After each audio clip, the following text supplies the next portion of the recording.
nga po natin ang Panginoon this morning. Hallelujah! Praise God! Amen. Handa na po ba tayo magpuri sa Panginoon? Praise God! Simulan po natin ang ating pagpupuri at pagsamba sa Kanya sa pamamagitan po ng pananalangin. Let us all pray. Heavenly Father, maraming salamat po sa oras at araw na ito, Panginoon, ay pinagkaloob po sa amin.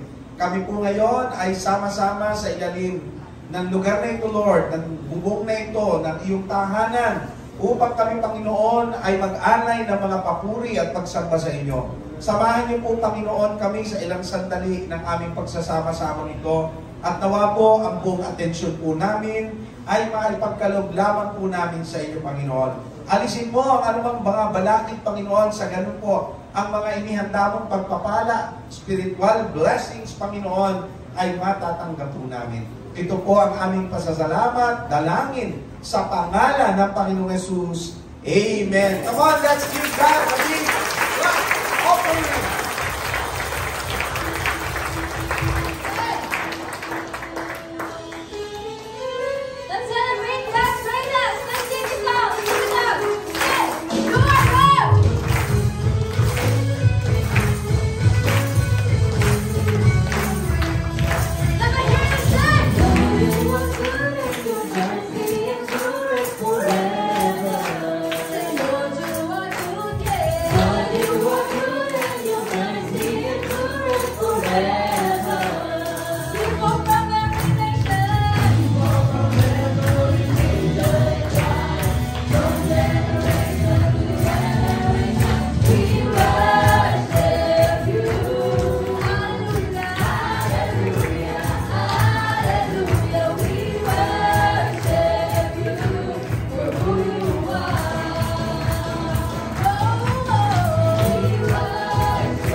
the victory that Jesus won for us on the cross. Amen. We have this victory because of Jesus' death and resurrection.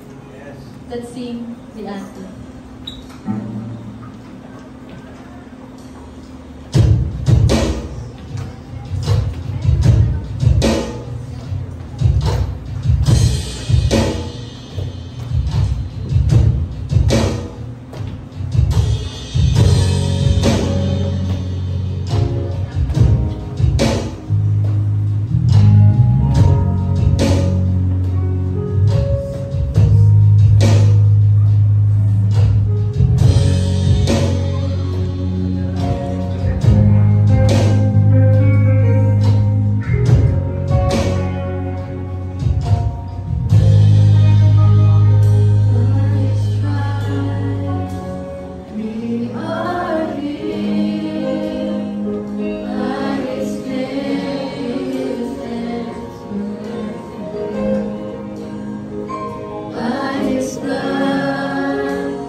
hearts and minds, Lord.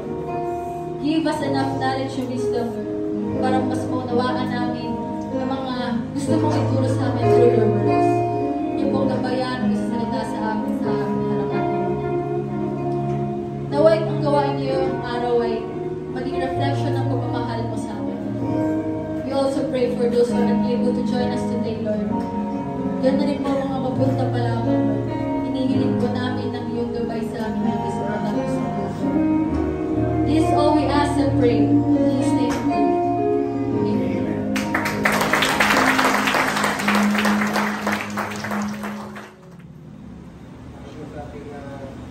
Para po sa ating tanggap sa banal na hapunan, ating po pakinggan ang sinasabi po ng aklat ng Roma, chapter 5, verse 6 hanggang sa mga susunod bilang paghahanda po sa pagtanggap sa banal na hapunan. Sabi po dito, sapagkat kung tayo'y mahihina pa, namatay si Kristo sa takdang panahon para sa mga makasalanan. Mahirap mangyari yan ay ninuman ang kanyang buhay, alang-alang sa isang taong matuwid, bagamat maaari may mga has naggawa nito alang-alang sa isang mabuting tao. Ngunit ipinadama ng Diyos ang kanyang pag-ibig sa atin nang mamatay si Kristo para sa atin nung tayo'y makasalanan pa. At ngayong napawalang sana na tayo sa pamamagitan ng kanyang dugo, lalo ng tiyak na maliligtas tayo sa puot ng Diyos sa pamamagitan niya. Dati tayo mga kaaway ng Diyos, ngunit ngayon, tinatanggap na niya tayong mga kaibigan, alang-alang sa pagkamatay ng kanyang anak. Kaya't tiyak ang pag-aligtas natin sa pamamagitan ng pagiging buhay ni Kristo. Hindi lamang ito, nagaganap tayo at nagpupuri sa Diyos sa pamamagitan ng ating Panginoong Jesucristo sapagkat dahil sa Kanya ay tinanggap tayo ng Diyos na mga kaibigan niya. Tuloy nga po mga kapatid na napakadakila po ng ginawa ng ating Panginoong Jesus sa bawat sa atin. At talaga naman pong wala pong tao siguro ang mga ngahas na tularan ang ginawa ng ating Panginoon. Bagamat meron pong pagdadating sa ganitong season ay may mga nagtatangka na nangangahas na gayahin pero hindi pa rin po nila talaga magawa na magaya o matumbasan ang ginawa ng ating Panginoong Jesus. Na lahat po ng sakit, kahirap, pagdurusa, lahat na po ng mga yung masasakit na bagay na dapat po ay ibinigay sa atin ay inako pong lahat ng ating Panginoong Jesucristo dahil lamang po sa kanyang wala hanggang pag-ibig.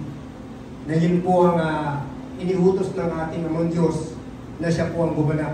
Kaya mga kapatid, tuwing ganito pong oras ng sandali ng ganitong pagtatanggap, gawin natin pagtanggap sa banal na hapunan, sa pamagitan nga po ng tinapay at ang katas ng ubas, ito po ay ating nga po bigyan ng malalim na kahulugan sa bawat taong naririto, sa bawat kapatid natin na hindi po ito isang pangkaraniwang bagay lamang o normal activities na ginagawa ng sa iglesia. Ito po ay sama-sama po natin ginagawa at ginugunita sapagkat inaalala po natin ang ginawa ng Panginoong Jesucristo nung siya ay nato pa sa lupa. Kaya nga po, taglay natin ngayon ang kapatawaran at kaligtasan dahil lamang po sa kanyang ginawa. Kung wala pong Panginoong Jesucristo ang umako ng lahat ng aparusahang nararapat sa atin, dahil sa pagtupad niya sa utos ng ating Amang Diyos, tayo po ngayon ay walang kaligtasan. Tuloy nga kung tayo candidate lahat sa hell, na siya naman po ayaw talaga nating maranasan. Kaya tayo po ay humarap sa Diyos na sikapin natin tayo maging malinis at karapat-dapat sa Kanya. Kaya po tayong lahat ay yung God's ko na yumuko at tayo po manalangin bilang paghahanda sa ating gagawin pagtanggap sa banal na hapunan. Let us pray. Ama naming Diyos, makapangyarihan sa lahat. Tunay nga po, Ama, na napakadakila mo talaga bilang aming Diyos. Tunay nga pong walang makakapantay sa unconditional love na iyong ibinigay sa bawat sa amin. Na ito po ay pinatunayan mo sa pamagitan nga po ng iyong bugtong na anak, na lahat po ng dapat na kaparusahan, nararapat na ipataw sa bawat sa amin dahil kami po'y makasalanan, ay inako Panginoon ng iyong anak. Dahil lamang nais mong ipadama sa amin ang iyong dakilang usipat ng pag-ibig, at nais mo kami maligtas sa parusahan. Panginoon, sa kabila po ng aming pagiging marumit at kasalanan, kami yung tinanggap. Inari mo kaming kaibigan, Panginoon. Inari mo kami yung anak. Tunay nga pong wala pong makakapantay o makakagaya sa kadakilaan yan, Panginoon. Kaya sa umaga po ito, narito po kami magkakapatid. Amin pong sama-sama at sabay-sabay natatanggapin, Panginoon, ang banal na simbolo ng katawan at dugo ng iyong anak sa pamagitan nga po ng tinapay at ng katas ng ubas. Amin pong dalangin, aming Ama, nanawa po kami iyong linisin. Kami pong lahat ay maaari nakapumit ng mga iba't ibang uri ng pagkakasala sa mga araw na dumaan sa aming buhay. At sa mga sandali po ito, sama-sama po namin dinadalangin at hinihingi sa iyo ng kapatawaran ang mga pagkakasala pong nagawa namin. Linisin niyo po ang aming mga puso, Panginoon. Bigyan namin ng malalim na kahalagahan ang ganitong uri ng gawain, Panginoon, ang ganitong uri ng sandali na aming inaalala ang naging katubusan sa aming mga kasalanan. Ama, parapatin niyo po maging karapat-dapat kami na tumanggap na iyong mayamang pagpapala. Maraming salamat, Ama. Muli po namin binabalik sa iyo ang aming walang papulit pasasalamat. Sama kami sa pangalan na iyon ng Jesus. Amen. Mga kapatid, sabi po dito sa Aklat ng Unang Korinto, ayon po sa sulat ng Apostol Pablo, chapter 11, verse 23, hanggang sa mga sumusunod, narito po ang sinasabi. Ito ang aral na tinagpo ko sa Panginoon at ibinibigay ko naman sa inyo. Ang Panginoong Hesus, nung gabing siya'y pagkanulo, ay dumampot ng tinapay, nagpasalamat at pinagpirapersuto at sinabi, ito ang katawan na niyahandog para sa inyo.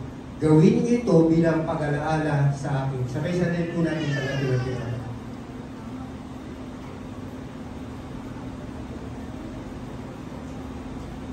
Gayon din naman matapos maghapunan ay hinawakan niyang sarong at sinabi, ang sarong ito ang bagong tipan na pinagtitibay ng aking dugo. Tuwing inumin niyo ito, gawin niyo bilang pag-alaala sa akin. Sapagkat tuwing kakain kayo ng tinapay na ito at inom sa sarong ito, ay pinahayag ninyong kamatay ng Panginoon hanggang sa muling pagparito niya. Sabay-sabay po natin tagapin ang katas ng ubas. Isan pa po na ba ang natin na pagpala sa ating pagkabasa at pagkarinig ng mga salita sa banal na kasulatan. Amen. God is good. And all the time. Yes, amen. So, tayo po'y darako na po sa ating sa ating pagpapatuloy ng ating pong gawain. Tayo po'y darako na sa ating pong pagbibigay. Excited na po ba lahat? Yes! Excited na po ba lahat na magbigay sa Panginoon? Amen. So, bago po tayo magbigay, nais ko muna kayong bigyan ng isa pong reminder galing po sa ating banal na Bible. Dito po sa Ezekiel 47:9, sabi po dito, When the river flows, life will flourish. Great school of fish, because the river is turning the sea into fresh water. Where the river flows, life abounds. So mga kapatid, napakaganda pong mensahe o reminders po sa atin ng Panginoon when it comes po sa ating po pagbibigay. Nakakita na po ba kayo ng tuyo at patay na ilog? So, ibig sabihin yung tuyo at patay ng ilog, wala po talagang nag-i-exist na buhay po doon. But if we look deeper po dito sa verse na ating pong binasa, tayo po ay munting ilog ng Panginoon. Bakit po tayo naging munting ilog ng Panginoon? Sapagkat po dumadaloy na po sa atin yung pagpapala ng Panginoon. Ano po ba yun? Nung tinanggap po natin ang ating Panginoon bilang isa pong ating tagapagligtas, so, lahat po ng kanyang salita, lahat ng kanyang pagpapala, lahat ng kanyang makuman ay dumadaloy po sa atin. At yung pong mga patay na ilog is yung po yung mga taong wala pa sa Panginoon. So, yun po dapat ang ating abutin. So, remember mga kapatid, yung Great Commission po natin. At remember din po yung ating mission ng Church of Christ San Pedro, which is to connect all people to God. So, lagi po nating lagi po natin ilagay po sa ating isipan yung mga dalawang bagay na yun. So, paano po natin sila abutin? Of course, mga kapatid, dyan po talaga pumapasok yung pagbibigay.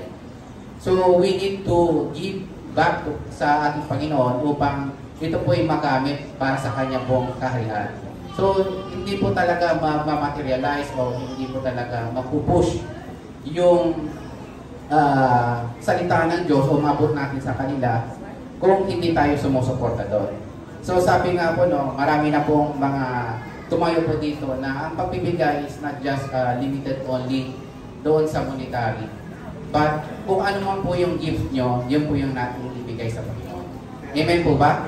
So tayo po ay magbigay sa Panginoon at tayo po ay manalangin. Panginoon, maraming pong salamat po Panginoon sa araw na to, O Lord God, na inyo pong pinagkaloob. Salamat po Panginoon sa buhay at kalakasan Panginoon na patuloy niyo po Panginoon na ipinagkakaloob po sa amin. Lord, tanggapin niyo po Panginoon ang aming pong kaloob sa araw na to. Nawa Panginoon, ito po inyong pagpalain para ito po ay magamit Panginoon sa inyong sa pagpapalagana Panginoon ng inyong salita at magamit po ito Panginoon sa inyong pong kaharian. I pray Panginoon that each of us Panginoon pagpalain niyo po yung aming po mga hanap buhay. Pagpalain niyo po Panginoon yung mga negosyo po namin at pagpalain niyo po Panginoon na yung mga naghahanap po ng mga trabaho po Panginoon, nawa po Panginoon, ilagay niyo po sila sa tamang kumpanya. Lord, muli po Panginoon, we surrender to you our life po Panginoon, and we deny ourselves Panginoon sapagkat Panginoon, kayo po Panginoon ang aming hari Panginoon at kayo po ang nagpo-provide po ng lahat. Lord, ito po ang aming dalangin, napasasalamat in Jesus' name. Amen. Amen.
Lord,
Till I see you face to face, until at last I walk my race.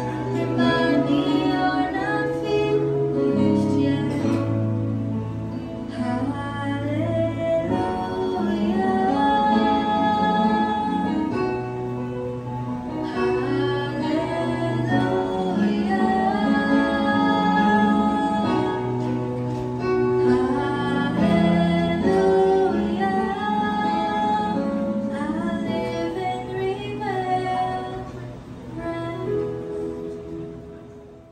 Let us lift up the Word of God right now.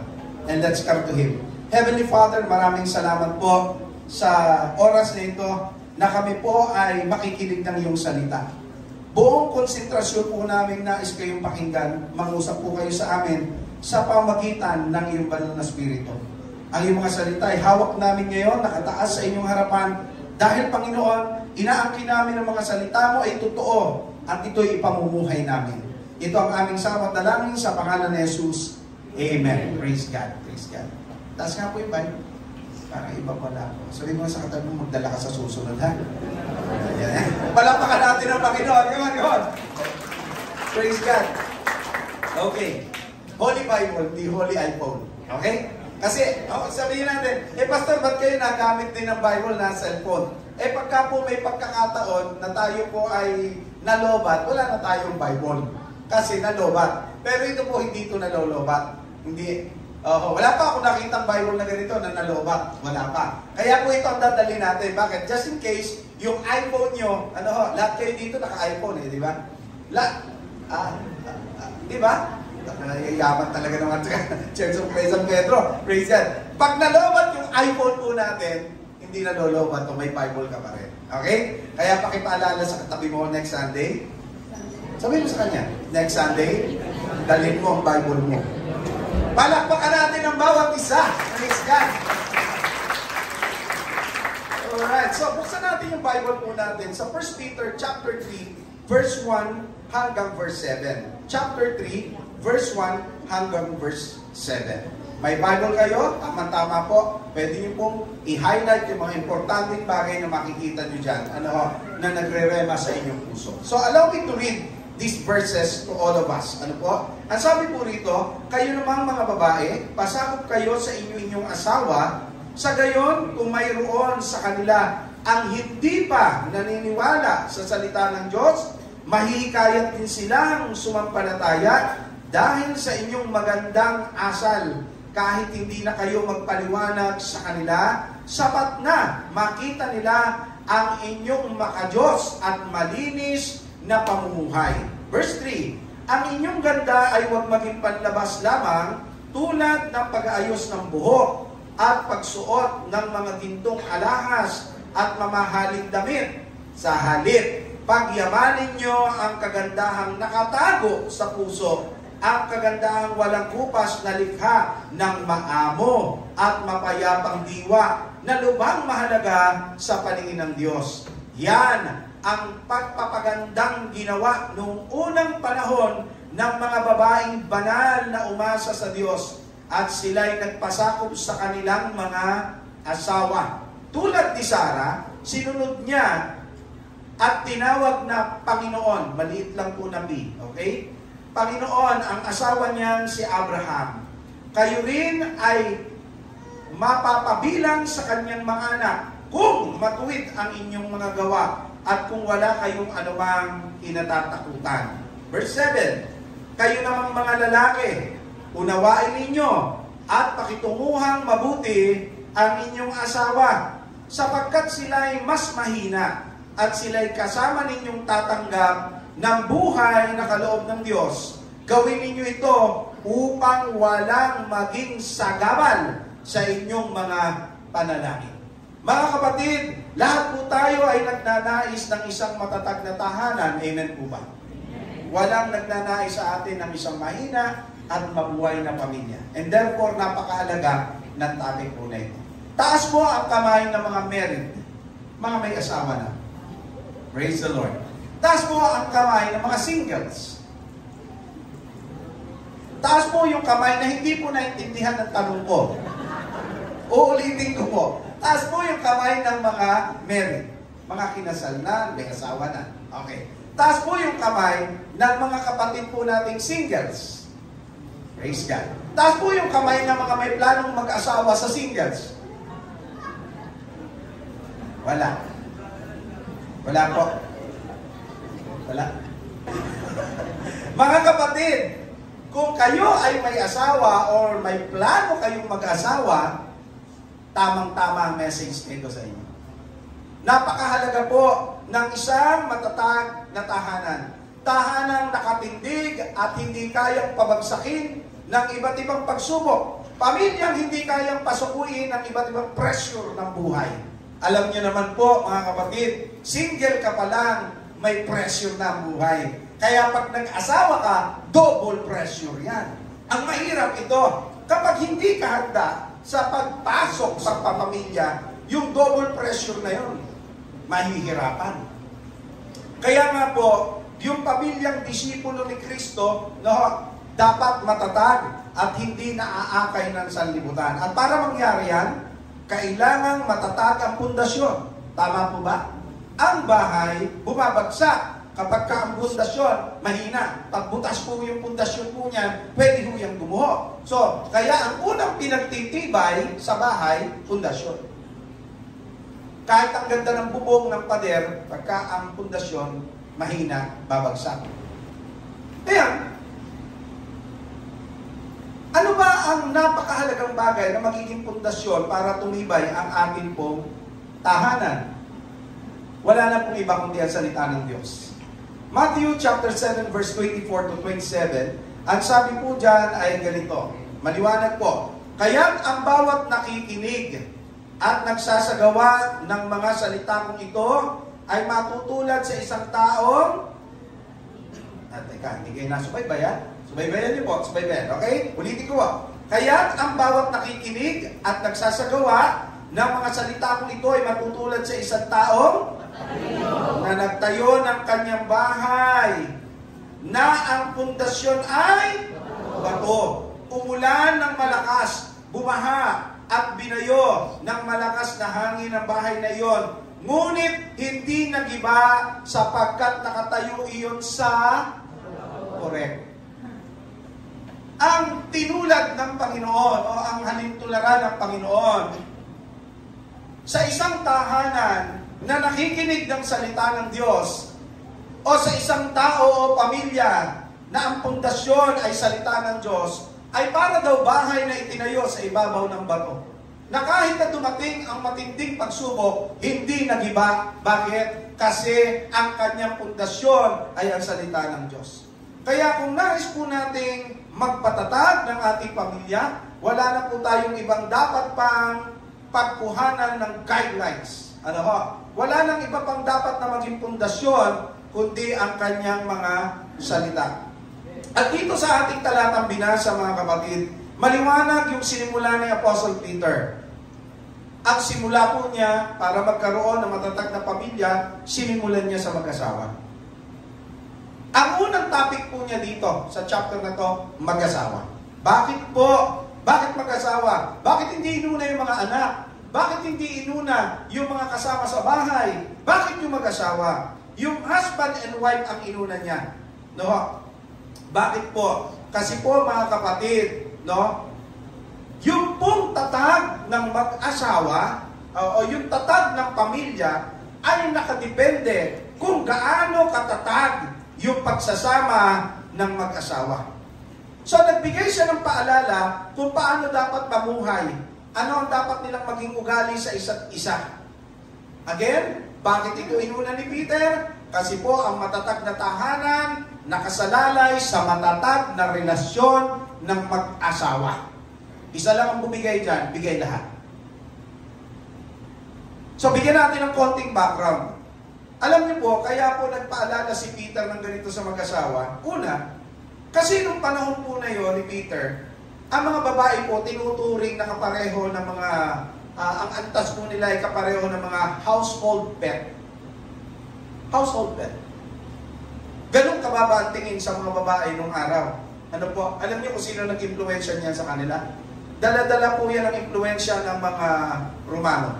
O yung tinatawag po nating Roman Empire. Mababa ang tingin sa babae. Ang tungkulin ng babae nung araw, magluto, maglinis ng bahay, at mag-produce ng baby. Ganon kababa. Ano? Napakababa ng tingin sa babae nung time na yon. Para sa mga lalaki nung araw, hindi mahalaga ang babae. Yun lang ang halaga nila. Hindi ginagalang, hindi pinararangalan. Noon yun, no? Part po ito ng sinulat ni Peter. Ito mong sulat ni Peter, no? Ay para sa mga Kristiyano na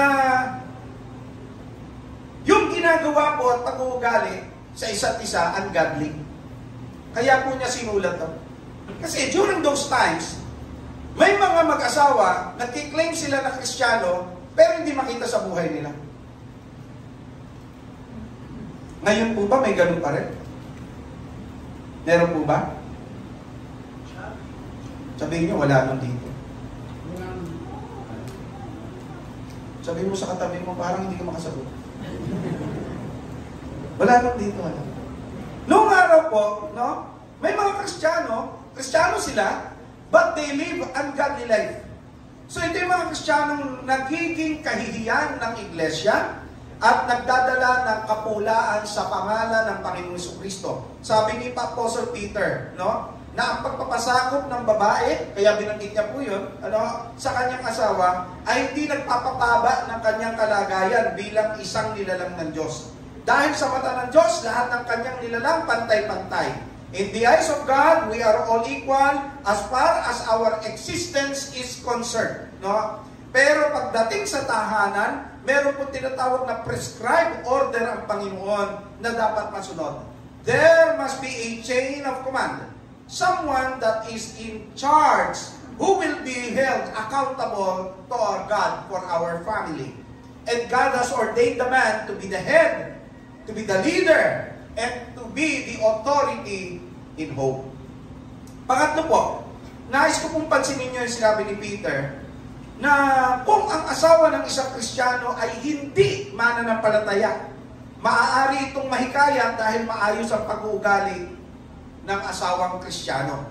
Nung time po kasi na yon, alam ni Peter na may mga Kristiyano na ang asawa po nila hindi pa Kristyan at posibleng hindi mahikayat dahil sa pakikipagtalo ng asawang Kristiyano. No? Yung asawang Kristiyano, yun ang mahilig makipagtalo. At dito sa atin, wala na. Zero yan dito sa atin. Amen? Wala niyan dito. Dito sa atin, ang mga Kristiyanong kababaihan, malumanay. Parang gano'n na. Parang hindi ko na narinig yung amen ah. Mga lalaki, parang sa'yo. Parang gano'n na lang ah. Umul na lang yun ah. Wala sa atin. Mga Kristiyanong kababaihan dito sa atin, mapagpahinuod, mahinahon. Walang pumangera dito. Wala. Amen. Praise God. So, noong time na yun, kasi sinasabi po ni Peter, yung mga asawang babae that time, no? Sila yung pinag-uugatan pa ng problema. Kaya sabi niya, kung ang asawa ninyo hindi Kristiyano, at kayo ay mag-uugali ng ugalang Kristiyano, malaki ang possibility na kahit hindi kayo magsalita nang dahil sa inyong pag-uugali, maaakay nyo sila. So Peter counseled them that if a Christian husband or wife will pray and influence them by holy and righteous living, they will be converted. And this allows the Spirit of God to minister through us while at the same time draw them to Himself. At yung ika-apat, I want you to notice mga kapatid, no? If you have your Bible, underline the word likewise sa English. Ano ho? You will find that word mentioned 2 times in this scripture, once in verse 1 at saka doon sa verse 7. The word likewise means in the same way. In other words, ano ho, sinasabi ni Paul, what I have said before applies to you as well. Ibig po sabihin, hindi nagbabago yung prinsipyo. Yung sinabi ni Peter nung panahon na yon, applied sa panahon natin ngayon. Ang salita po kasi ng Diyos hindi nagbabago eh. Magbabago ang lahat. Pero ang salita ng Diyos hindi. Palapakan natin ang Panginoon. Kaya po, yung sinasabi ni Peter that time, ay sinasabi rin niya sa panahon natin ngayon. Now, question, Pastor, dyan sa mga talatang binasa po natin, ano po dyan yung mga punto na makatutulong sa atin to start building a strong family? Well, here are some points to remember that will help us build a strong family. Ito yung unang-una. Pakibasa po natin, number 1. Ano po yung una? Maganda ugali. Pag gusto nyo ng isang matatag na pamilya, kailangan maganda ang ugali. Tanungin mo nga yung katabi mo. Sabihin mo sa kanya, maganda ba ugali mo? Maganda daw na. Amen. Amen. Magandang pag-ugali. Tingnan yung sinabi ng chapter 3, verse 1 and 2. Kayo namang mga babae, pasakop kayo sa inyong asawa, sa gayon, kung mayroon sa kanila na hindi pa naniniwala sa salita ng Diyos, mahihikayat din silang sumampalataya dahil sa inyong magandang asal. Ang ginamit po dyan ay magandang asal. Ang term na ginamit ko, magandang pag-uugali. Kahit hindi na kayo magpaliwanag sa kanila, sabi ganyan, sapagkat nang makita nila ang inyong makadiyos at malinis na pamumuhay. Kapag ang isang babae o isang lalaki ay mayroong magandang pag-uugali, malaki ang possibility na kahit hindi siya magsalita, maaakay niya yung asawa niya sa kanyang pananampalataya sa Panginoong Jesucristo. Mga kapatid, behavior has to do with the way we live our lives from day to day. Kung paano ka namumuhay, araw-araw, yun ang ugali mo. Di ba? So, we must be consistent in the way that we live our lives. Pag sinabi po natin behavior, behavior means the proper response of a person to his or her environment. Yan daw po yung tamang tugon, ng isang tao, no? Sa mga taong nakapaligid sa kanya. Ang tanong ko po ito, kumusta po ang inyong tugon, response?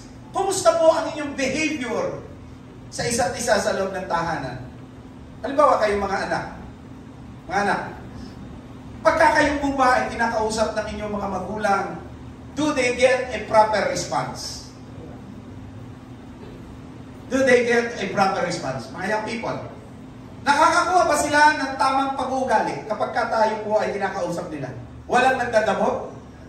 Walang naiinis? Walang nagpapalatak? Ano yung palatak? Pag inutusan.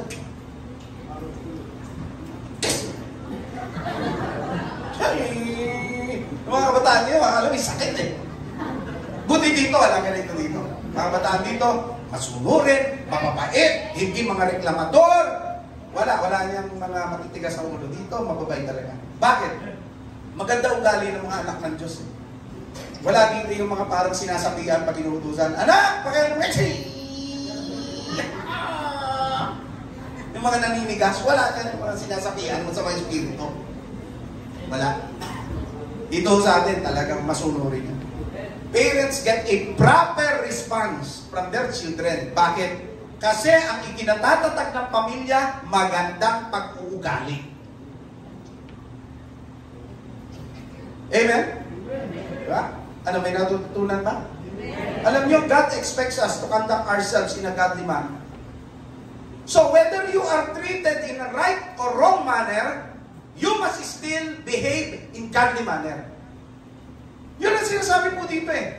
Maganda man ang approach sa iyo o hindi maganda ang approach sa iyo, ang response mo maganda pa rin. Bakit? Kristiyano kayo. Di ba? Amen mo ba? Halimbawa, yung nag-uutos sa iyo pagalit. Ano ba naman yan eh? Bakit di pa gumigising eh? Tanghalin-tanghali na, mga anak, gising na!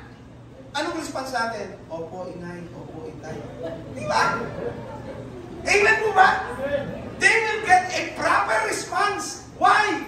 Kasi alam mong Kristiyano ka. So, ang approach sa iyo, maganda o hindi, sigurado ang makukuha nilang response sa iyo, maganda. ka. Galing din kayo eh. Ay, hindi ganun dito. Bakit ang lakas ang boses? Malakas din ang boses mo eh. Walang ganun. Ang Kristiyano, mga kapatid, they will always respond godly. They will always show a godly character. Kahit sa mag-asawa. Maganda man o hindi at turing ng asawa mo sa iyo, maganda pa rin ang ipakikita mo kasi Kristiyano ka. Amen po ba? So, hindi po yan nakadepende. Hindi mo pwede sabihin well, my response depends on sa iyong approach. If your approach is bad, then most likely, I will show you the bad inside of me. Hindi ganun yun. Hindi. Huwag kayo maniwala dun sa social media na nakalagay doon kung ano raw yung ginagawa sa'yo, magkakaroon ka ng response depende doon sa ginawa sa'yo. Hindi totoo yun. Sa Bible, pag sinabi pong proper behavior, magandang pag-ugali, nature mo na yan bilang anak ng Diyos. So, hindi man maganda ang approach sa'yo, or maganda ang approach sa'yo, maganda pa rin ang response mo sa Kanya. Yan ang magandang pag-ugali. Di ba? So, whether your partner is Christian or seeker, we behave in godly way. Your situations, your companions, must not dictate how you will behave. Instead, you will allow the Holy Spirit to have control over you. Kasi anak ka ng Diyos. Amen? So, simula ngayon, pag merong hindi magandang approach sa'yo, maganda pa rin papakita mo. Amen ba ba? Sabihin mo sa katabi mo, umamen ka. Yan. Ha? May ganun talaga eh. May mga tao talaga na approach, miski sa loob ng bahay, hindi maganda. Pero, dapat ikaw maganda pa rin yung papakita mo. Tama po ba? Sinungitan ka, pinaitan mo. Amen po ba? Diba? Nagdamot sa'yo, naging mapagbigay ka. Nagsalita ng hindi maganda, maganda pa rin ang sasabihin mo ba? Kristiyano ka eh. Palapakan nga natin ang Panginoon sa buhay natin. Ang sarap maging Christian, amen? Sarap talaga. Isipin mo yun, puro lalabas sa'yo maganda. Ginagawan ka ng hindi maganda, iyan ang gagawin mo maganda pa rin. Kasi Kristiyano ka, ang pundasyon ng isang matatag na pamilya, magandang pag-uugali. Ngayon, merong tatlong bagay that defines our behavior. Okay? Number one, yung tinatawag nating submission. Okay? 3 things that defines our behavior. Una, sa loob ng tahanan, yung tinatawag nating submission. Ano ang sabi ng verse 1? Kayo naman mga babae, pasakop kayo sa inyo-inyong asawa. Sa gayon, kung mayroon sa kanila na hindi pa naniniwala sa salita ng Diyos, mahikayat din silang sumampalataya dahil sa inyong magandang asal. Now, tanong natin, Peter, anong ibig mong sabihin dyan? Ano ba yung sinasabi mo dyan na pasakop? Ano? What do we mean, mga kapatid, when we say submission here in 1 Peter chapter 3, verse 1? 4 na bagay. Number 1, ang pagpapasakop na binabanggit ni Peter dito ay hindi nangangahulugan ng pagsang-ayon sa lahat ng sinasabi ng iyong husband. Kasi yung asawang lalaki dito na binabanggit hindi pa mananampalataya. Klaro po yun? Sa halimbawa, yung asawa mo, unbeliever, o boyfriend mo, unbeliever. Okay? Hindi lahat ang sasabihin niya, oo ka na lang oo. Parang sabihin niya, huwag kang sumamba sa Diyos. Sasabihin mo ba, oo, sabi kasi ng Bible, pasakop. Uy, mali. You must remember the rule. Ano yung rule? Na yung authority ng lalaki is just a God-given authority. Mga lalaki, hello? Hindi tayo ang Panginoon. Malaking P. Ang malaking P, ang Panginoon, ang ating sinasamba. Ibig ko man sabihin ito, hindi ibig sabihin hindi sumunod ang asawa mo, no? Galit ka na. At para kang Dragon Ball Z na talagang nagtutumikas ka na parang gusto mong dalahungin ang iyong asawa. Hindi ganun. Bakit? You have to evaluate. Yung bang sinasabi mo ay maka-Diyos. Kasi kung yan ay makamundo, tama lang na hindi sumunod ang asawa mo. Kaya yung binanggit po dito ni Paul, may limitasyon para sa mga unbelieving husband. May limitasyon sa mga believers. Pwede ka lang hindi sumunod. Kapag ka, ang asawa mo, nag-uutos ng hindi gusto ng Diyos. Pangalawang bagay po. Okay? Ang pagpapasakop na binabanggit dito ay hindi nangangahulugang hindi mo na susubukang hikayatin ang iyong husband sa tamang pagkakilala kay Kristo. Kaya nga, dapat daw si wife ay makitaan na magandang ugali.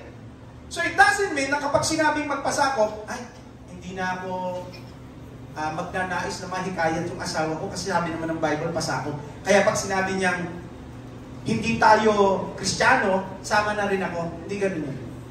Pangatlo, okay? Ganyang kahalaga mga kapatid, ang pag-aasawa ng pareho kayong mananampalataya.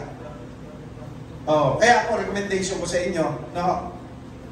Kung mag-aasawa rin lang kayo, mag-asawa kayo ng Kristiyano, mamili na kayo dito. Manalangin kayo kung si Lord, sino po ba dito?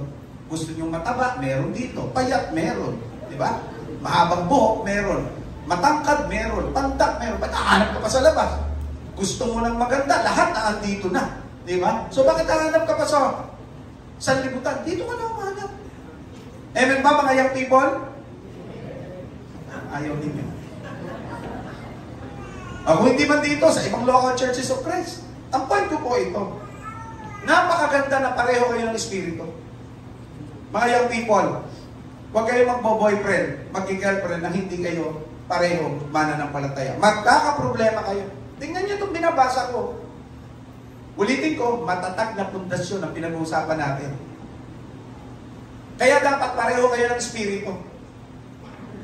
Hindi pwede pag tinanong kita, may boyfriend ka na? Opo. Kristiyano ba? Mabait po. Kumikilala ba sa Diyos? Masipag? Sipag po. May takot ba sa Diyos? Naku, maganda ho ang trabaho. Kristiyano ba? Magalang po sa magulang. Kristiyano ba? Makabayan po. Wala nang tumama. Mag-asawa kayo ng Kristiyano para hindi kayo mahirapan. Hindi ko sinasabing napakadiktador para sabihin ito sa atin, napakadiktador naman ng Diyos. No, hindi po ganun. Ang sinasabi ko po dito, nakikita ng Diyos yung pinakamaganda para sa iyo. At tingnan niyo po yung pangatlo na reason. Ang pangatlong kahulugan ng sinabi ni Peter dito, na ang pagpapasakop ay hindi nangangahulugan na si wife ay makakakuha ng spiritual strength mula kay husband niya. Bakit? Dahil nga unbeliever pa si husband. So, pasakop ka kung yung asawa mo maghahatid sa iyo ng spiritual strength. Bakit? Kasi asawa mo ay Kristiyano. Pero pag unbeliever, paano ka kukuha ng spiritual strength doon? Hindi pa nga Kristiyano. And lastly, ang pagpapasakop dito ay hindi nangangahulugan ng pagkakaroon ng takot kay husband, lalo kung tama ang gagawin ni wife. Kaya ang sabi doon sa verse 6, ang gagawin mo, tama nang walang takot na maaaring gawin ng iyong asawa. Ngayon, kung tunay namang Kristiyano, ito po, kung ang mag-asawa ay tunay na Kristiyano, number 1, ito yung ating patakaran sa Biblia, dapat silang may pagpapasakop sa Panginoon. Gusto niyo matatag na pagsasama ng mag-asawa? Gusto niyo na matatag na pamilya? Kung pareho kayong Kristiyano, ang unang-una dapat kayong pasakop sa Panginoon, no? Para sa isang matatag na pamilya. Di ba? Gawin yung sentro ng pagsasama nyo ay ang Diyos. Dahil malibang ang Panginoon ang magtayo ng tahanan, walang kabuluhan ang tagapagtayo nito. Tignan niyo po yung nakalagay sa awit. Pakibasa nga po, everybody now. Ulit.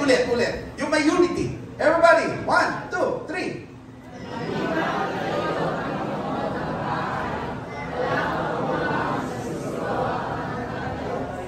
So kung ikaw nagtatayo ng bahay at yan ay on your own, wala si Lord, mabuhay yan, mahina. Pangalawa, okay? Kung ang mag-asawa ay tunay na Kristiyano, ito yung pangalawa.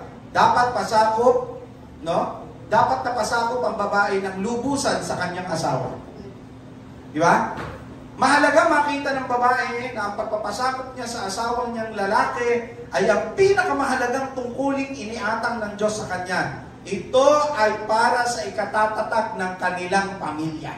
Mga babae, pasakop daw po ng lubusan. Ano po ang sabi doon sa Ephesians chapter 5 verse 22 to 24? Alang-alang sa ikatatatag ng sambahayan. Verse 22. Ang sabi po dyan, mga babae, pakibasa po ng mga babae.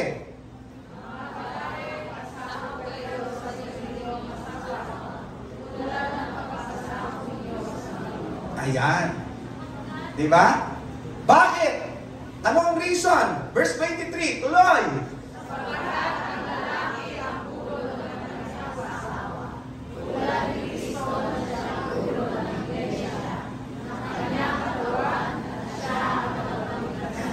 Oh, verse 24. Kung paano nasasakop ni Kristo ang iglesia, gayon din naman ang mga babae ay dapat pasakop ng lubusan sa kanilang sariling asawa. So when we say submission, that means to yield oneself to the authority or will of another. Although submission is your choice. Kahit na po ang submission ay choice mo bilang babae, no? Iniuutos pa rin ng Panginoon na magpasakop ka. Di ba? Submission requires to make adjustment to accommodate each other. No? Kailangan i-adapt ko itong tao ito sa buhay ko.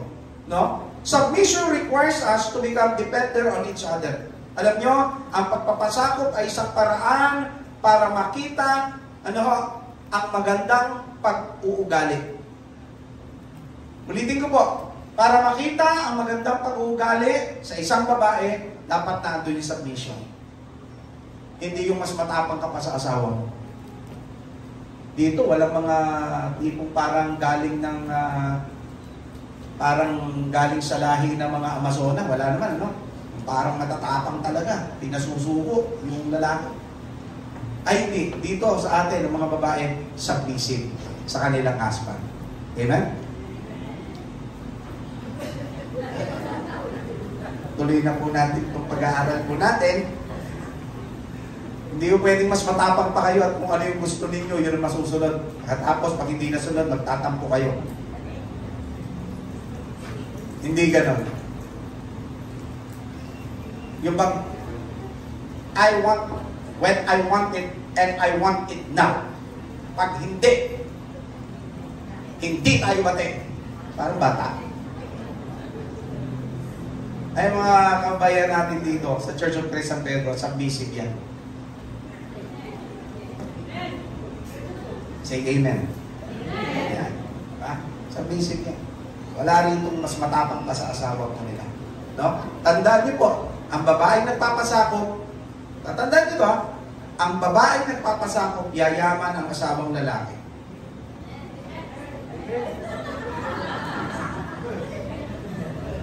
Alam niyo isang dahilan kung bakit minsan mahirap ang buhay ng lalaki? Yung babae kasi hindi marunong magpasakop.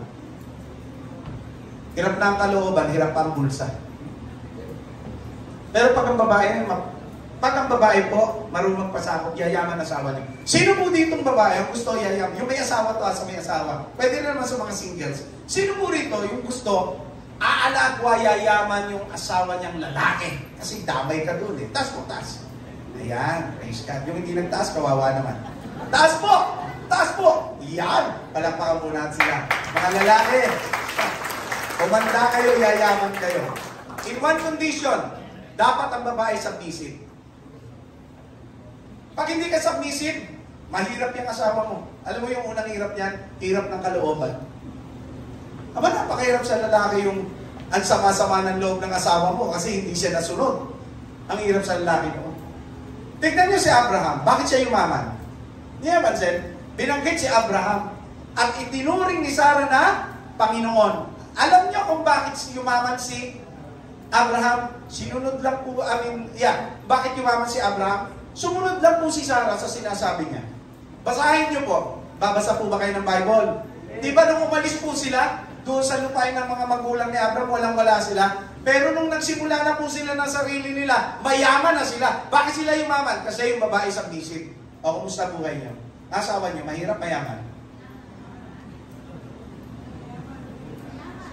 Baka mayabang. Mayaman? Tawa si ate. Pag submissive ka, yayaman asawa mo. Tawa si ate. Pero pag ikaw yung unang kontra ng kontra, lagi mo nilang inaaway yung asawa, mananatili kang dukha. Oo, ito yan. Kasi hindi ka nakikita ng magandang ugali. Alam niyo, ang pinakamagandang ugali ng babae yung submission. Yung submissive siya. Ulitin ko, sino po dito yung asawa gusto yayaman? Sa mga babae ko. Yan, praise God. Yayaman na po yung asawa niya. Sino po rito yung willing na magpasakop sa husband? Ayun ang problema. Bakit yung yayaman? Taas ang kamay niyo. Tapos yung willing magpasakop, ba?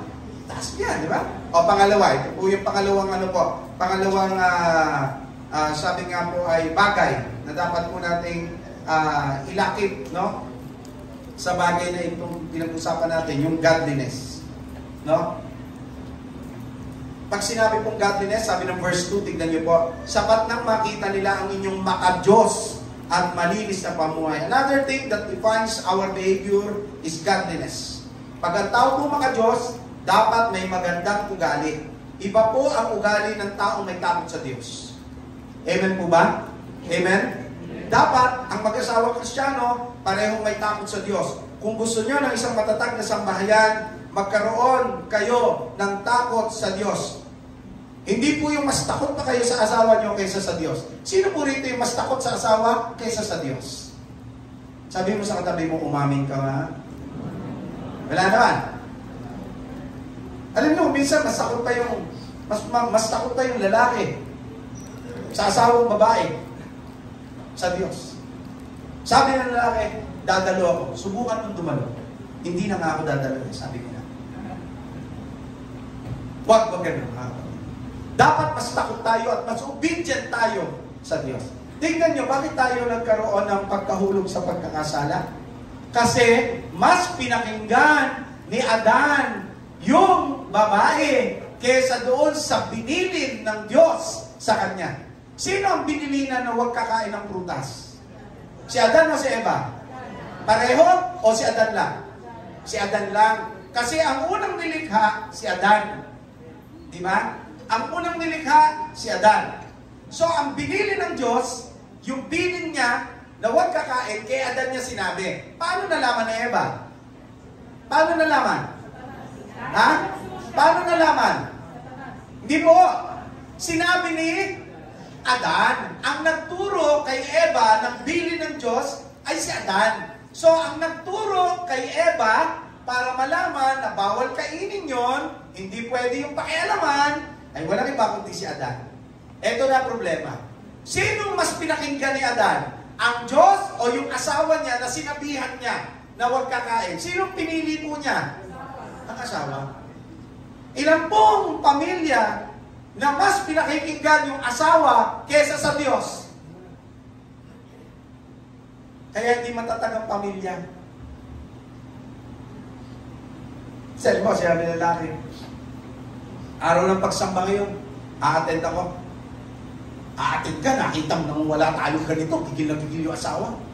Nakita mo nang ganito. Sa halip na tindigan ng lalaki yung pananampalataya niya, na ang Diyos ang magpo-provide, ang Diyos ang bahala. Sa halip na tindigan niya, yung sinabi ng Diyos sa kanya, that you will live by faith.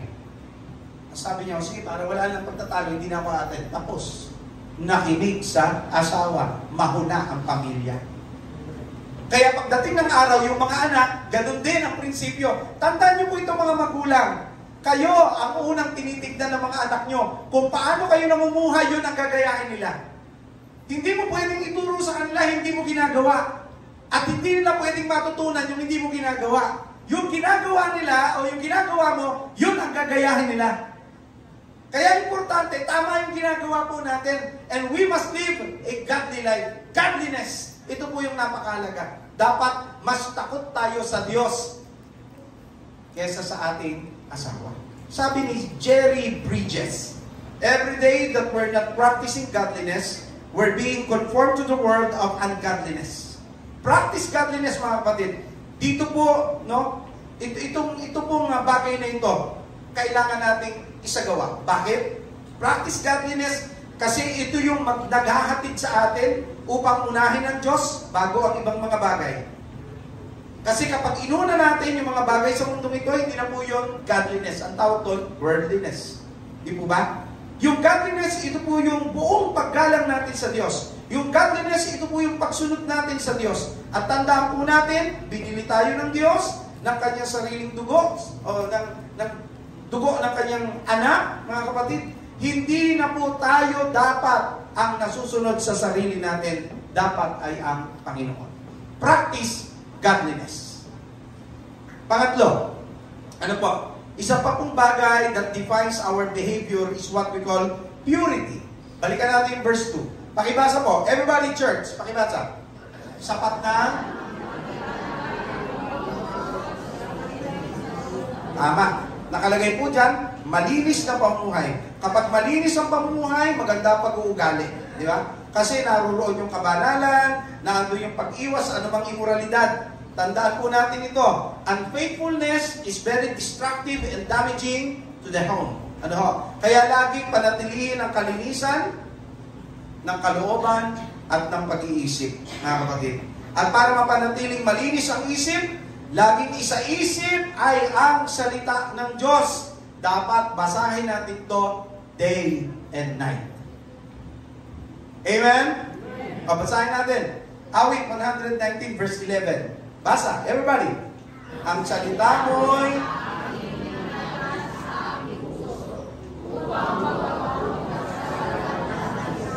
ano raw po ang paraan para hindi tayo magkasala sa Diyos? Panatilihin daw po, ingatan daw po ang salita ng Diyos sa ating puso. Palakpakan natin ang Panginoon.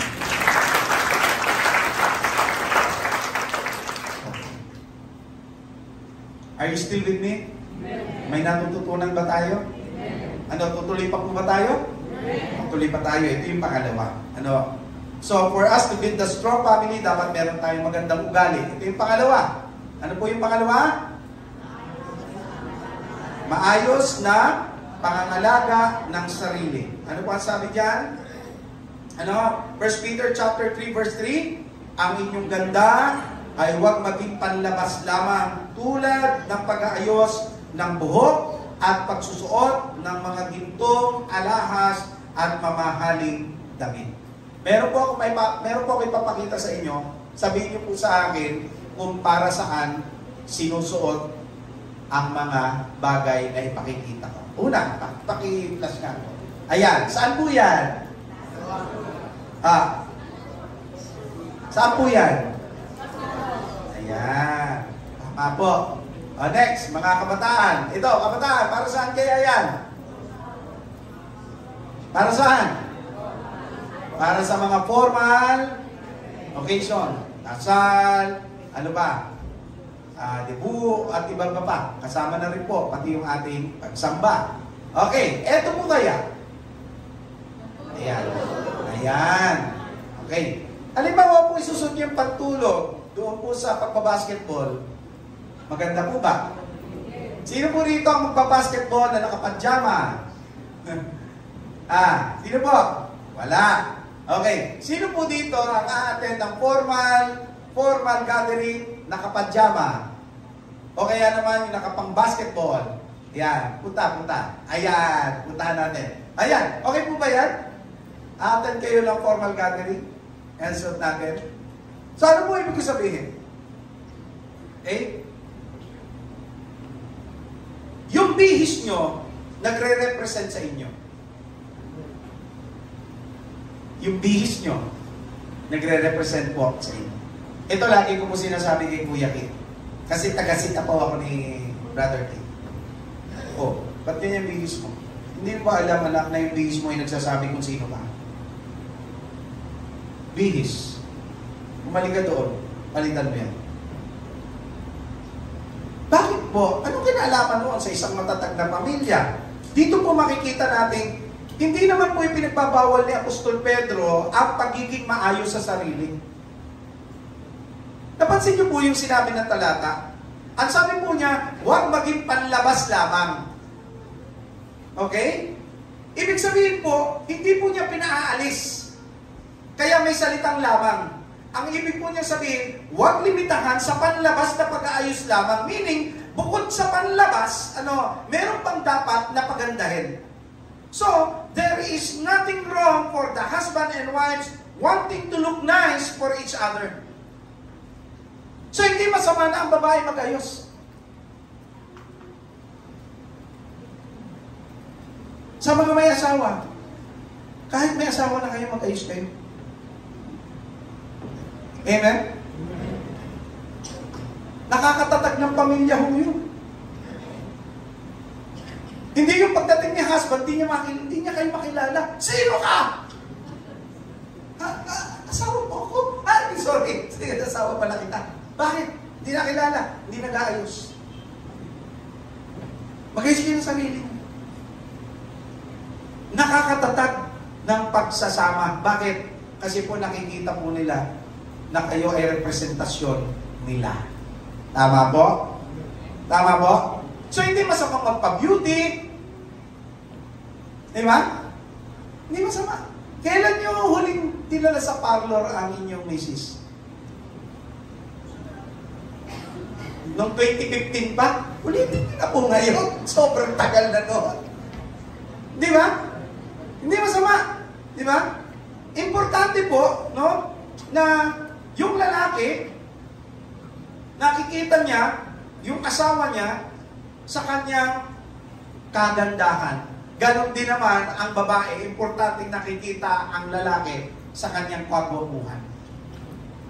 So, hindi masama mag-ayos. Hindi masama. Amen?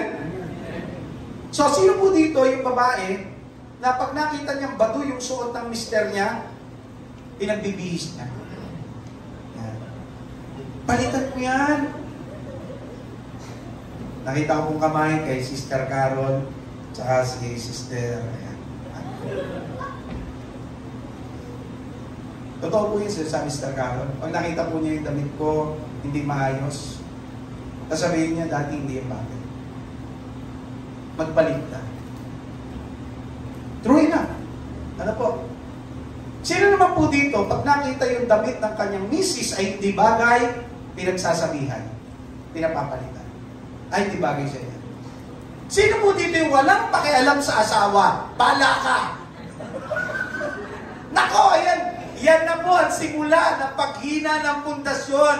Kasi dito po, bakit binanggit yung outward appearance? Kasi dito po pinakikita yung concern. Akala po natin, no? Ito, gusto ko maliwanagan ito. Pag nagkasawa ka, asahan mo may mangingialam sa'yo. Boyfriend pa nga lang, pinakikialaman ka na eh.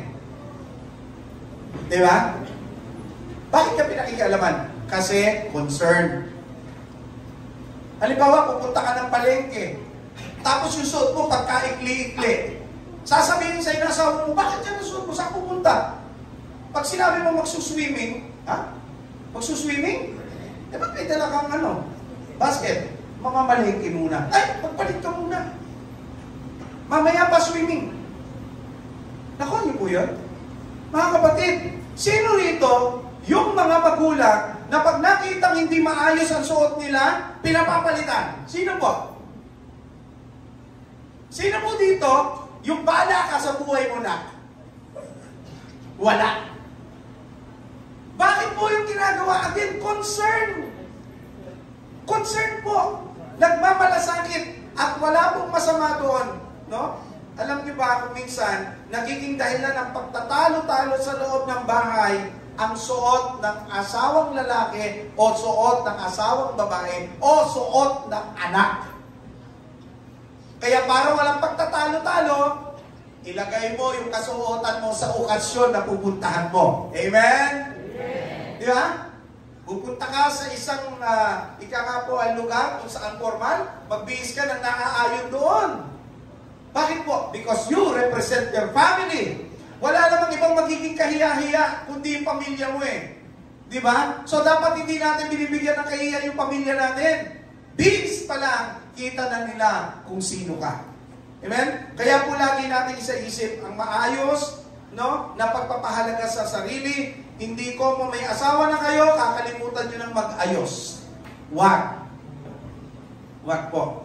Totoo po na tayo po tumatanda. Totoo po yun. Ano ho?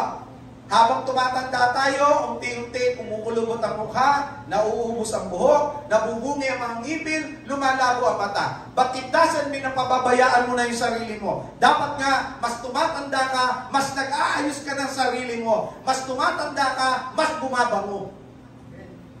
Hindi yung wala ka pa naman talaga doon sa pagtanda, ang amoy na nila sa iyo, amoy lupa.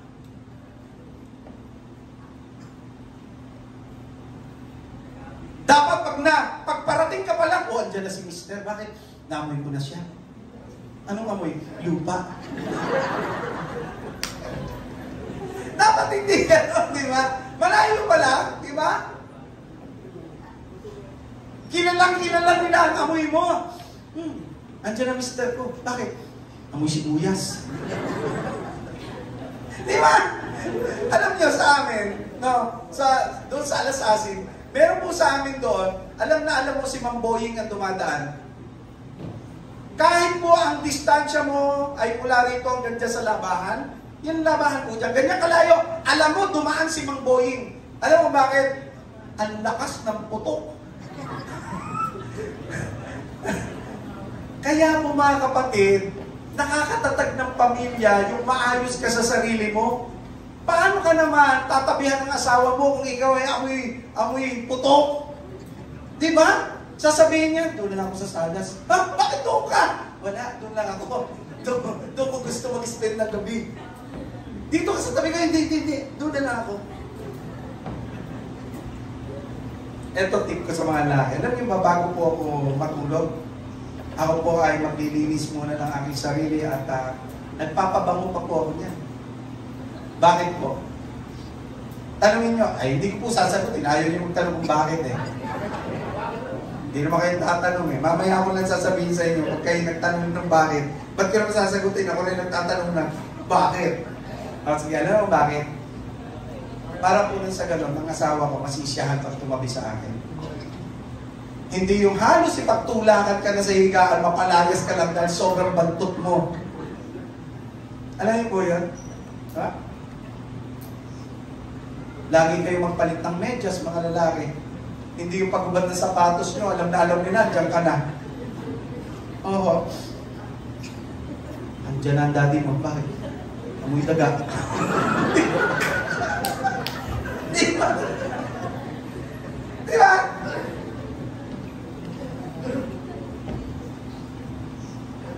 Alagaan nyo ang inyong hygiene.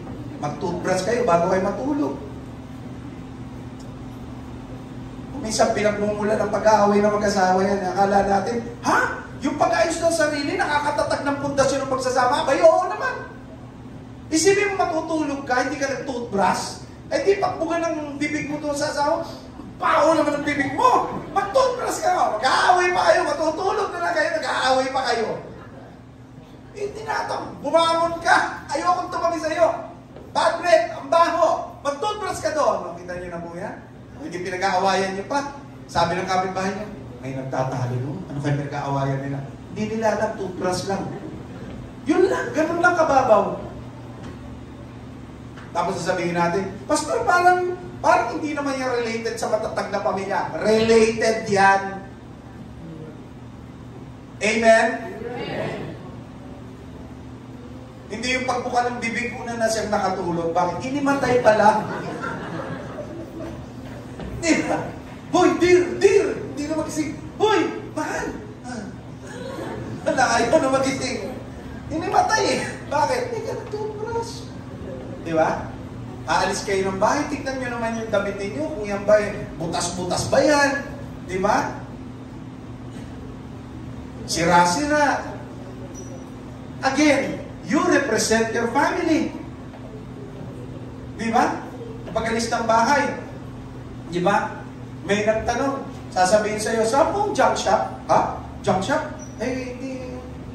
Kala po kasi sa junk shop ko kayo tatrabaho. Ano yan? Hindi ko minamatay ito. Wala akong minamatang kahit na sino. Sinasabi ko sa inyo, if you are a husband, okay lang naman kung doon ka talaga nagtatrabaho. Pero sinasabi ko po, aalis kayo. Make yourself presentable para naman sa pamilya mo. Amen po ba? Umurma ka. Bakit? Ano masama doon? Matuto ka mag-combine ng mga damit. Pastor, wala akong bago. Yung nga sinasabi ko, mag-combine ka para matuto. Ano yun? Ito, mga luma, paulit-ulit, baka pwede mo i-combine. Magpaturo ka sa mga anak mo kasi sila magagaling sa passion. Amen? Nakakatatak yan ng pamilya. Alam na po natin. Kaya yung mga damit na meron ho kayo, tignan nyo, sinubin nyo, tapos i-rehearse nyo. I-rehearse nyo. Punta kayo sa salamin. Ito ba, bagay ba ito? Okay ba ito? Yan, bagay. Pag nakita ng bagay, okay. Siyempre, Dear, tanungin yung asawa nyo. Dear, okay ba itong suot ko? Kasi nakakatatag yan na pagsasama. Pangatlo. Are you still with me, church? Okay. Gusto pang matuto? Gusto pa ba natin? Baka kayo may lakad pa, baka kayo magsuswimming, malilate kayo. Pwede na natin ituloy sa pagkatapos ng linggo ng pagkabuhay. Tuloy pa tayo. Sige ha. Maganda na.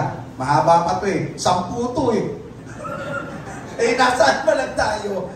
Pangalawa pa lang, 10 to. Hindi, 4 lang po ito. Ito yung pangatlo. Kailangan po, yung tinatawag natin magandang kalooban. 1 Peter chapter 3 verse 4 to 6, ano po dyan? Ang sinabi, sa halip pagyamanin ninyo ang kagandahang nakatago sa puso, ang kagandahang walang kupas na likha ng maamo at mapayapang diwa na lubang mahalaga sa paningin ng Diyos. Yan ang pagpapagandang ginagawa noon, unang panahon ng mga babaeng banal na umaasa sa Diyos. At sila'y nagpasakop sa kanilang mga asawa. Ito na, verse 6, tignan niyo po ito. Tulad ni Sarah, sinunod niya at tinawag na Panginoon ang asawa niyang si Abraham. Kayo rin ay mapapabilang sa kanyang mga anak kung matuwid ang inyong mga gawa at kung wala kayong anumang kinatatakutan. Magandang kalooban, mga kapatid. Dito makikita natin yung sinasabi ni Peter, hindi lang yung panlabas dapat ang maganda, kundi dapat makita din yung magandang kalooban. Diba? Peter says that beauty is more than the outward appearance. It goes deeper than the skin, and it is the beauty hidden inside our hearts. So kapag ang miyembro ng pamilya may nakatagong kagandahan ng puso, ito po ay nakapagbibigay ng tatag sa loob ng tahanan. Yung ganda ng puso na kinaroroonan ng kaamuan at kapayapaan ng espiritu. Now mga kapatid, sino po dito yung maamo? Meek. Praise God. Sino naman po dito yung meron tinatawag na quiet spirit? No? Ang isang taong maamo, mga kapatid, at may mapayapang espiritu ay isang taong kilala nila yung sarili nila, no? Kung ano sila at kung ano ang stand nila sa kasama nila sa loob ng tahanan, no? Hindi sila yung nagmamalabis, hindi po sila yung hinihiling na ang lahat ay umayon sa kagustuhan nila. Hindi gano'n. Meekness is not weakness, but strength under control. And sabi, a quiet spirit is restful and not argumentative. That is what we call quiet spirit. Ano na ang quiet spirit? Ano po? Ang sabi po, restful and not argumentative. Now, tanong ko po, sa loob po ng bahay ninyo, tahimik po ba? Walang sigawan? Kasi yung mag-asawa na mayroong quiet spirit, hindi mahilig mag-argumento. Tanong ko lang po, sa bahay po ba ninyo walang pagtatalo-talo? Wala po. O sa bahay po ba ninyo lagi kayo nagtatalo? O ayaw nyo na lang talagang aminin Kasi nga, alam nyo, wala po siguro tahanan na hindi dumadaan sa ganitong challenges. But you know, if we have a quiet spirit, there is what we call restful, and doon yung attitude na tayo po ay parang nakakapahinga at hindi tayo mahilig makapagtalo. Tanong ko po, sinong mahilig makipagtalo? Babae o lalaki?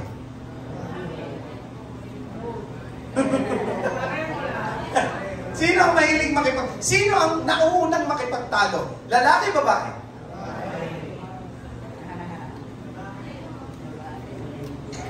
Alam nyo, lalaki daw, lalaki. Kaya ba kayo? Hindi, ang mga lalaki po, sino mas maraming nasasabi? Lalaki, babae?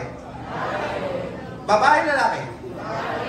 Sino mas maraming words na lumalabas sa bibig? Babae, lalaki? Babae.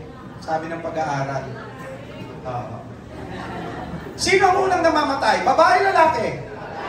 Lalaki. Alam niyo bakit? Kasi ang babae po, nasasabi nila yung gusto nilang sabihin, habang ang mga lalaki tumatahimik na lang kapag po may gustong sabihin. At yun ang nagiging cause ng kanilang kamatayan. Hello, mga lalaki. Yung nagkikimkim at hindi nagsasalita ang unang mamamatay. Kaya pag sinabi ng misis ninyo, magsalita ka, sabihin mo sa akin, magsalita kayo mga lalaki. Tanyo, tahimik kayo ngayon. Muna kayo mamamatay niyan. Amen ba mga lalaki? Ito po yun. Tingnan ninyo, mas maraming balong babae kumpara sa lalaki. Dito, ilan ang balong mo natin? Diba? Hihira po yung balong lalaki. Bakit po? Kasi ang babae, pag gusto nilang sabihin, sasabihin po nila. Bihira sa babae po yung tahimik lang. Bihira po yan. Ang mga babae, sa una tahimik po yan eh. Bago mag-asawa, tahimik yan. Pag nakapag-asawa na, umiingay yan unti-unti. Opo. Pag tumatagal, lalo nang umiingay yan. Bakit po? Una kasi asawa lang ang pinagsasabihan. Pag tumagal-tagal, nagkaanak. Hindi na po yung asawa lang ang pinagsasabihan, pati mga anak na, maingay na. At least na-express po nila. Pero mga kapatid, there must be a what we call meekness and quietness sa loob ng tahanan.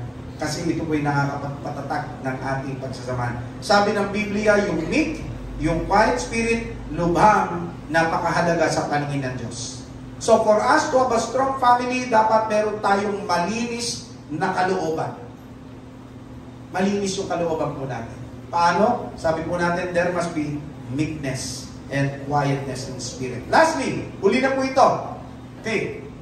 Pang-apat po. If you're taking down notes, ito yung pang-apat. Ano po? Yung tinatawag po natin, maayos na pakikitungo. 1 Peter chapter 3, verse 7. Ito na. Kayo namang mga lalaki. Ang lalaki, say amen. Amen. Ayan, okay. Unawain ninyo at pakitunguhang mabuti. Ayun. Ang inyong asawa. Bakit? Sapagkat sila'y mahina at sila'y kasama ninyong tatanggap ng buhay na kaloob ng Diyos. Gawin ninyo ito upang walang maging sagabal sa inyong mga panalangin. Mga babae, tanongin ko po kayo. Yung bang mga mister nyo maayos na mapakitungo po sa inyo? Gusto nyo, mag-usap-usap tayo mamaya. Maayos po ang pakikitungo sa inyo. Pag sinabi po natin maayos o mabuting pakikitungo, ibig sabihin, binibigyang atensyon. Okay? Kinakatagpo ang inyong pangangailangan. Ginagawa ba yun ni mister sa inyo?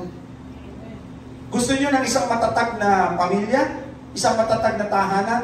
Dapat mister. Dapat mister. Dapat husband. And talking to all husbands like me, dapat kinakatagpo natin yung pangailangan nila. Isa ito sa mabuting pakikitungo. At ang sabi ng Biblia, pag maganda raw ang pakikitungo mo sa asawa mo, sasagutin ng Diyos ang panalangin mo. Sino po dito yung mga asawang lalaki na tinutugon ng Diyos ang kanilang mga prayers? Praise God. Isa lang ibig sabihin yan, maayos ang pakikitungo mo sa iyong asawa. Sa mga lalaki, bibigyan ko po kayo ng tip. Ilang mga tips para sa isang maayos na pakikitungo. Okay? Ready na po ba kayo mga babae mapakinggan to? O, sulat niyo po kasi ito sasabihin niyo sa kanila, ha? Kanina, marami lang po tayong nasabi tungkol sa inyo, sinulat po nila yon. Ngayon naman kayo, bawi kayo ngayon. Okay, number 1, mga lalaki, aralin niyo po ang inyong misis. Alamin niyo po kung ano ang gusto niya at makakapagpasaya sa kanya. Kayo po ba, mga mister, inaalam niyo po ba kung ano yung magpapasaya sa misis niyo? Ha?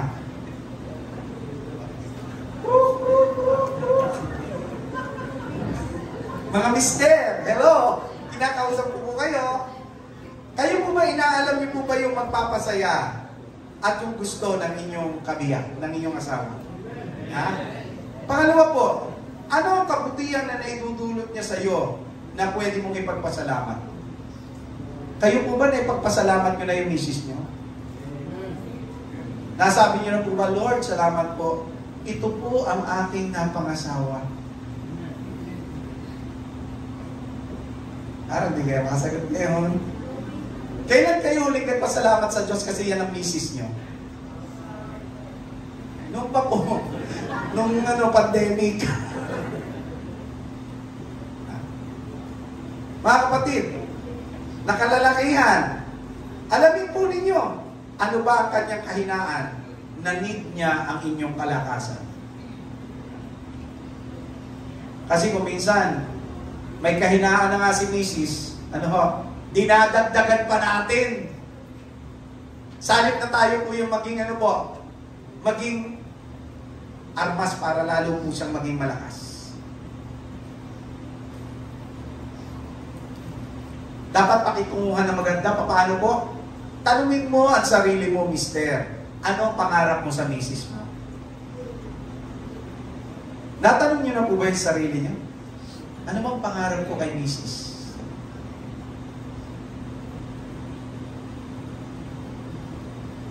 Okay?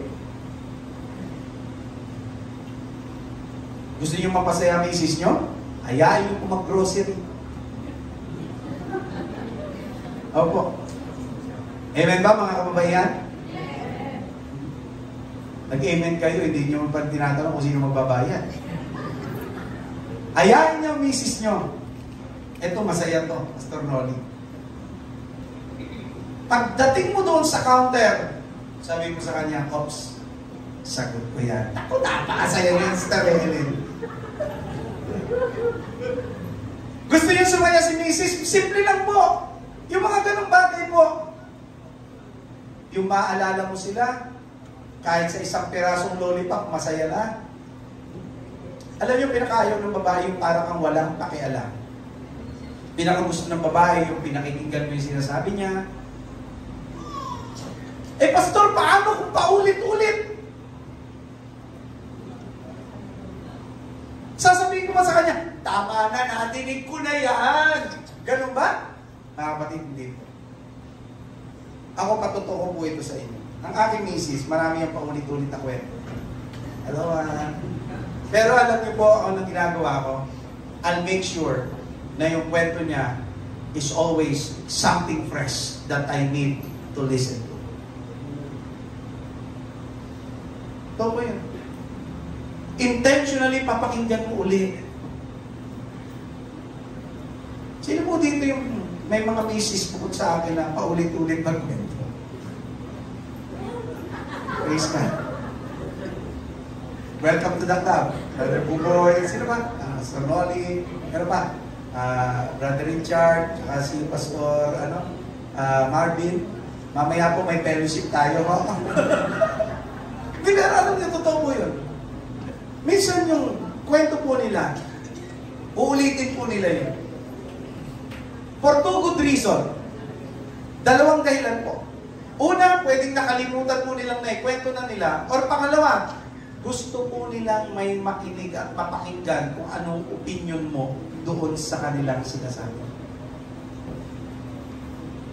Kaya pag nagkukwento si Mrs., makinig ka. Sabi mo nga sa asawa mo na dyan, sabi, makinig ka. Yan. Alam niyo ba yung wife niyo galing sa'yo? And she is the weaker version of you. Lastly, ito.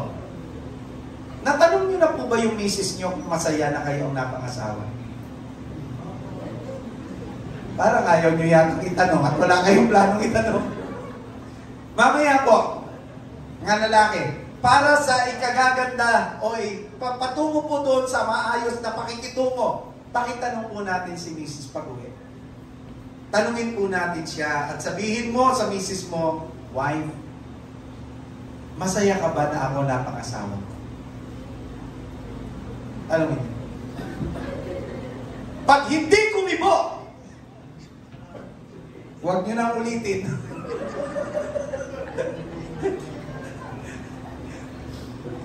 Ewan ko po kung naitanong nyo na, but this is very important. Matanong nyo si misis nyo, after so many years of being married sa kanya, tanungin mo siya, masaya ka ba ako napangasawa? Sister Carol, pag-aralan mo lang sagot mo kasi mag-uusap tayo mamaya.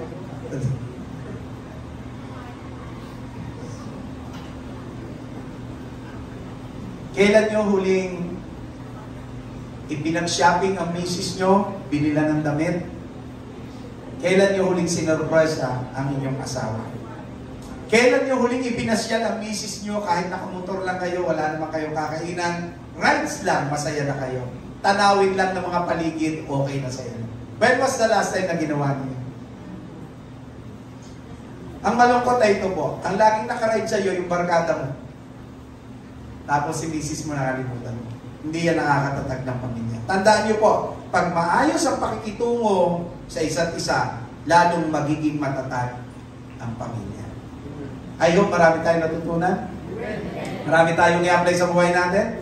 Sa next week po, pag-aralan po natin, not this Sunday kasi Resurrection Sunday. After Resurrection Sunday, pag-usapan po natin yung parents and children relationship. Kaya huwag po kayo mawawala kasi marami po tayong pag-uusapan tungkol doon na makakatulong sa atin sa ating practical na buhay at spiritual na relasyon sa Panginoon. Palakpakan po natin ang Panginoon po.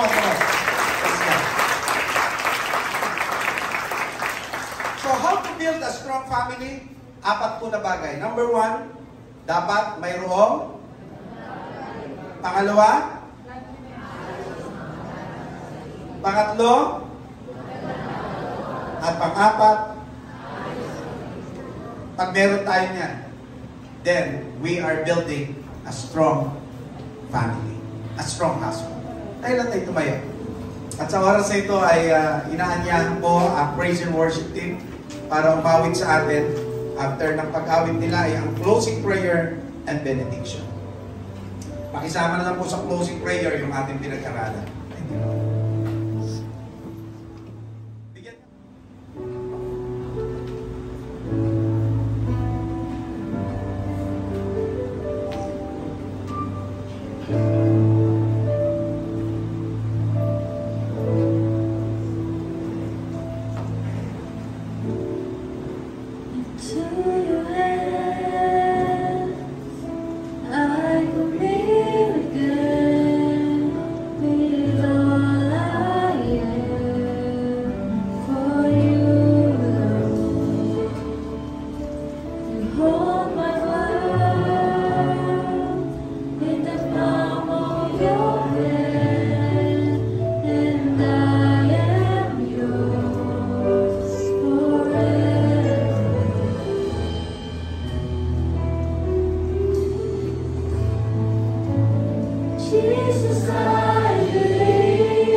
Panginoon mo ng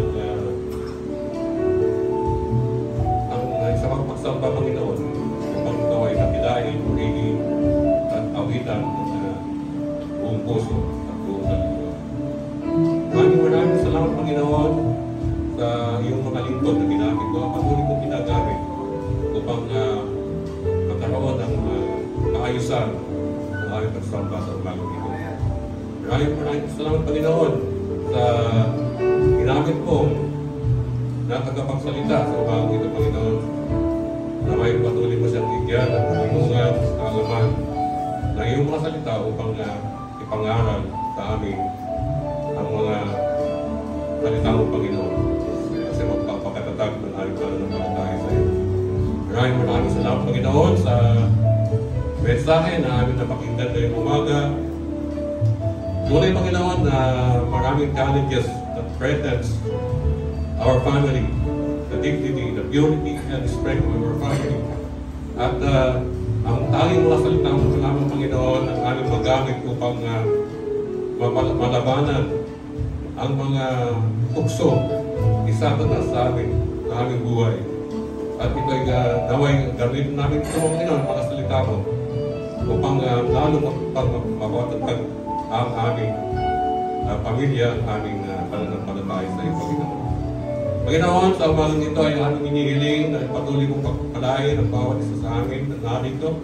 At ganoon din, Panginoon, ang mga aming mga kapatid na nasa kanilang mga tahanan, kung ano man ang kanilang mga problema dahil na hindi sila nakadalo sa pangito ay naway patuloy mo rin silang inganan at pagpalain, Panginoon.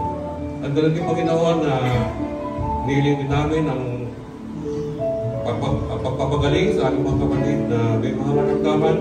Alam mo, pas sila, Panginoon, at tulungan mo sila na sila yung pagaling at bigyan mo sila ng kanilang mga pangangailangan. At ganoon din, Panginoon, ay bigyan sila ng mga tao makakatulong sa kanilang suliranin sa buhay na ito, Panginoon. Maraming salamat din, Panginoon, sa mga anak buhay, bawat isa. Palain mo po at naway maging magpapala po sa kanilang buhay.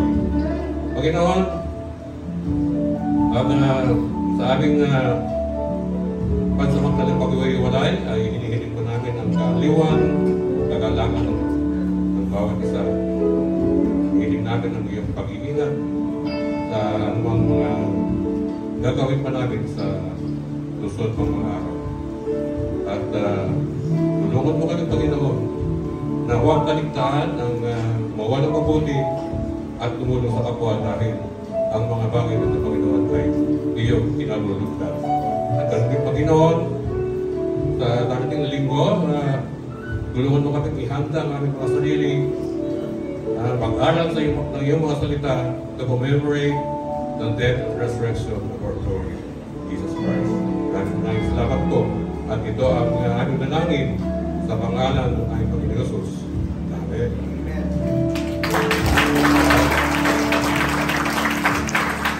Pagkakit natin ang pagpapala ng Panginoon mula sa kanyang mga salita.